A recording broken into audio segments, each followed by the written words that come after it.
For decades, peace in the Middle East region felt elusive, but a new declaration from the United States recently adopted in the General Assembly basically provides some sort of hope for both Israel and Palestine. So is it just another statement or beginning of real change? And what is the New York Declaration that everyone is talking about in the context of Israel-Palestine, and why India has voted in the favor of this particular declaration? Let us try to understand and delve deeper in the particular topic.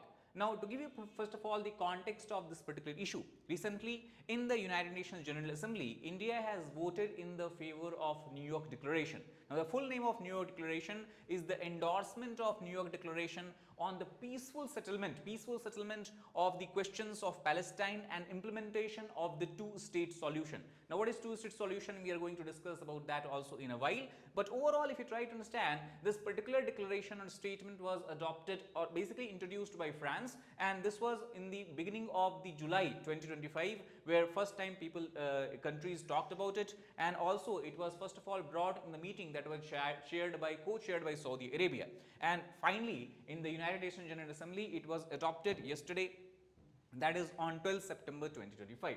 Now, if you try to understand what is the role of India, so as we have discussed, India has voted in the favor of resolution, and the reason behind this is because it reflects overall consistency in a stance that India has adopted as far as the Israel and Palestine issue is concerned. Right from the beginning, when this issue began to be discussed at the UN level, India has maintained its stance that it supports two-state solution. In briefly, we can discuss two-state solution refer to a situation where both state of Palestine and state of Israel can coexist together in the same territory as such as two independent sovereign nations. Emphasis in this particular stance has also been given by the India on peaceful settlement of issue rather than going to war with each other, and this is something that already can be understood from the fact that PM Modi has talked about earlier also in the context of Russia-Ukraine war, that today we are living in the era of peace. It is not an era of war. So India basically seems to be reiterating its same stance. It also aligns with its multilateral diplomacy, where India does not take side with any other country, rather it tries to have a balanced approach as such. So, if you try to look at the voting that was done in the United Nations, we can say that 142 countries, if you look at bottom figure here, 142 countries have voted in the favor of adoption and implementation of New York Declaration.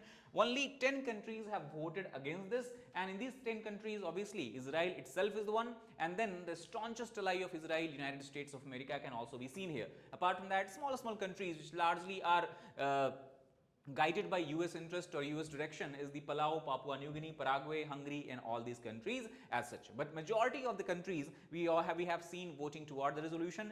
12 countries also have abstained. They have not taken any particular stance against this. Now, frequently we have discussed about that is two-state solution. So, briefly if you try to understand, this is the situation that we had in the Palestinian region in 1946. We can see that large area of Palestine was largely populated by the Palestinian Arabs. Then you have gradually trickle down or beginning of Jewish refugees and settlers coming from all around region or different part of the world, and then gradually just in 1 year you have the change in the composition of Iran the entire territory, where large part of the territory was occupied or basically you can say was settled by Israeli settlers, and thus in 1947 UN come up with a partition plan. That is what we call as a two-state solution, and this is the partition plan where it states that the region which is white, shown as white in the area, there should be the Israeli settlers, Jewish settlers, they should reside as a separate independent sovereign nation, and the area that is shown in green, so the region where we should have the settlement of the Palestinian Arabs,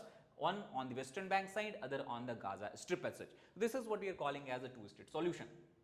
Now, before trying to understand how this New York Declaration and what is the purpose with which New York Declaration have been adopted, I would want to bring your attention to the fact that at Legacy IAS Academy we are going to soon commence our batches. We have a regular batch for the weekday students who are preparing for the UPSC examination full time. For those, we are starting batches on 22nd of September and 16th of October. Similarly, for the weekend students, we have batches on 4th and 25th of October. As such, we have a lot of features in these batches. Some of these features you can see being listed here. We ensure comprehensive coverage of the entire syllabus. We also focus adequately on the mentorship and the guiding session, and we ensure that the interaction between faculties, that is educators, and aspirants should be maintained to a maximum extent, and that is why we have a strict policy of 40 students per batch. If you want to know more detail about this program's course and features, you can give a call to the link, you can give a call to the number being displayed here, or you can click the link in the description box of the video. Now coming back to this particular topic, what is the overall content of the New York Declaration? So if you try to look at the New York Declaration, first of all, it clearly states that the objective is to end war in Gaza. We know that since last 2-3 years specifically, and more specifically can say since October 7, 2023, the situation in Gaza has become very devastating, and this is something that the world community wants. Second, it wants to have a just, peaceful and lasting settlement of conflict. That means when conflict ceases, when the war is stopped, it should not be just for temporary period, it should not be some type of siege fire, but it should be a permanent resolution of conflict. Third, the focus is to build a better future for Palestinians and Israelis, and in the entire region, a peaceful situation should prevail so that both the state and the inhabitants of both the states, citizens of both the state, can keep living this area without any fear. And last is the effective implementation of the two-state solution. About that we already have discussed. Apart from that, also the New York Declaration is seen by many as a call to the state of Israel by the global community, by the world community, where they want Israel to commit to agree and adhere to the two-state solution. That is the only way out, because currently we also have seen Israel has become more aggressive, and recently Benjamin Netanyahu, the Prime Minister of Israel, has even stated that he is going to annex the entire Gaza Strip and will control it from Israel itself. So apart from that, also halting of violence and incitement against Palestinian, this is something also Israel has to stop. Also the New York Declaration clearly states that any kind of settlement, land grabs that we have seen in the past times by the Israelis, annexations in the occupied territories including East Jerusalem should completely be stopped, and also Israel should completely renounce any kind of annexation projects and plans or settlement policies in the Arabian populated or Palestinian populated areas as such. And in last, in those areas where Israelis have basically settled its population, this should see us end of the violence as such.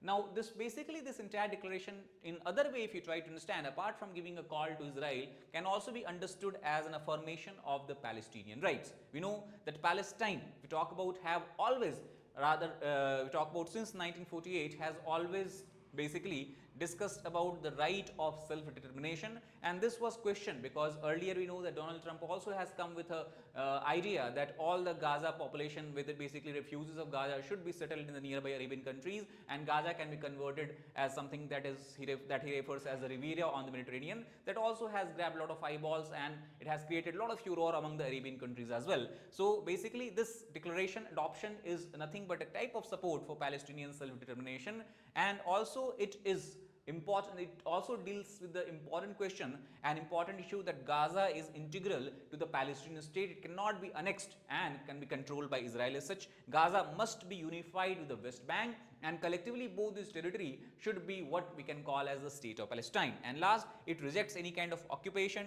territorial reduction and forced displacement by Israelis in the Palestinian occupied area.